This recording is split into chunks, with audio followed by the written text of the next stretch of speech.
about to hear is true. Only the names have been changed.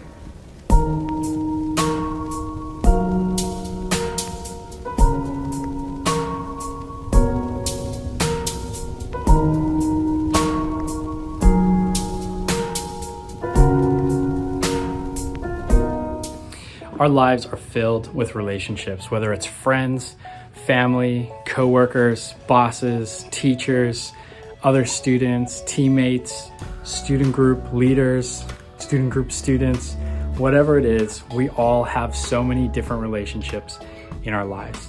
And as Paul comes to the end of his letter to the Colossians, he's going to talk about the fact that the gospel changes the way we relate to other people.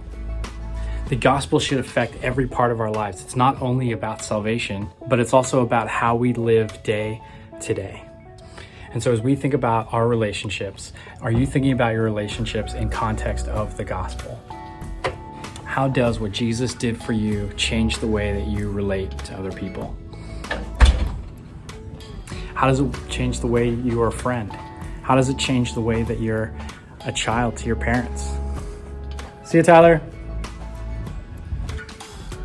The gospel should change all of those relationships. And for you, as you think through your different relationships, the different people that you interact with every day, what do those relationships look like?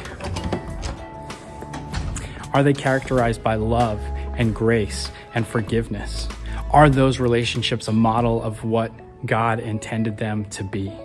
Or are they relationships that are filled with anger and frustration and bitterness and conflict and brokenness?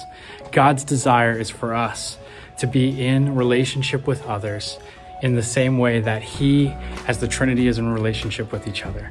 God wants us to change the way we think about our relationships. Jesus wants us to be intentional about every relationship in our life. He didn't put those there by mistake. You're not in the family you are by accident. You don't have the friends you have by accident. You're not in the student group that you're in right now by accident. How is God wanting to use those relationships in your life to make you more like Him? And how is God wanting to use those relationships for you to be making an impact in others? Last week we talked about the idea of putting off and putting on. How does that affect the relationship you have with others? The lie that the world tells us is that your relationships exist for you to get whatever you can out of them. That if people aren't making you happy, if people aren't making you feel good, it's time to cut those relationships and run. And now there are definitely toxic relationships that you shouldn't be in. But as Paul looks at these relationships, and as he looks specifically at marriage, husbands and wives, families, children and parents, and then sort of working relationships with masters and slaves and servants, which is very different than the way that we think about slaves today. But Paul wants us to know that those relationships don't only exist for us, that we need to change the way we view those relationships, that Paul wants us to serve and to love the people that we're in relationship with. And Paul had those relationships. And in fact, if you look at that last chapter, all the people that he mentions is an example of the fact that Paul was intentionally in relationship with people so that he could love them and serve them, and that he could leverage those relationships to share the gospel.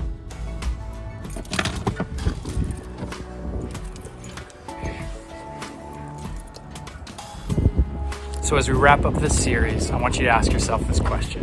What relationships has God placed in your life? And how can you intentionally use that for His glory?